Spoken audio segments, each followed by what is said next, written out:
ধীর গতিতে চলছে দেবে যাওয়া ব্রিজের নির্মাণ কাজ। ভোগান্তিতে স্থানীয়রা। জামালপুরের মেলান্দহ উপজেলার ঘোষেরপাড়া ইউনিয়নের পঠনপাড়া গলাডোবা নদের উপর এই ব্রিজটি ২০১৮ সালে ভয়াবহ বন্যায় পানির তীব্র স্রোতে ৪টি গার্ডার দেবে যায়। এতে সদর, মেলান্দহ, সরিষাবাড়ি এবং মাদারগঞ্জ উপজেলার সঙ্গে যোগাযোগ বন্ধ হয়ে যায় ইউনিয়নের ১০ গ্রামের ২০,০০০ মানুষের।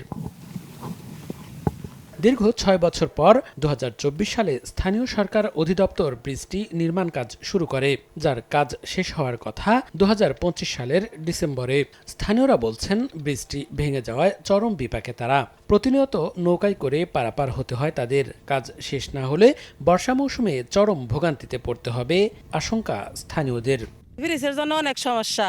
আমরা অসুখ বিসুখ হইলেন তোরা রুগী নিয়ে যাইতে পারি না। ৭-৮ বছর ধরে ব্রিজ ভেঙে আমার খুব সমস্যা হয়ে গেছে, চলাফেরা খুব কষ্ট। খাওয়া পড়ার নাগে তাই গনে বইতে নাগে। কন্ট্রাক্টর কাজ করতেছে ১.৫ বছর হয়ে গেছে, কাজও ঠিক মতো করতেছে না, ২-১ জন কাজ করে না। তবে জমি অধিগ্রহণের কাজ চলমান থাকায় প্রায় ২০ ভাগ কাজ শেষ হয়েছে বলে জানান এলজিডির নির্বাহী প্রকৌশলী। ভূমি অধিগ্রহণের জটিলতা সম্পন্ন হলে আশা করা যায় নির্ধারিত সময়ের মধ্যে আমরা ব্রিজটির কাজ সমাপ্ত করতে সক্ষম হব বলে আশা করি।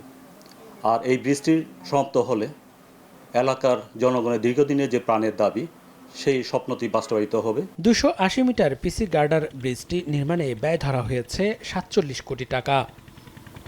সময় সংবাদ, জামালপুর।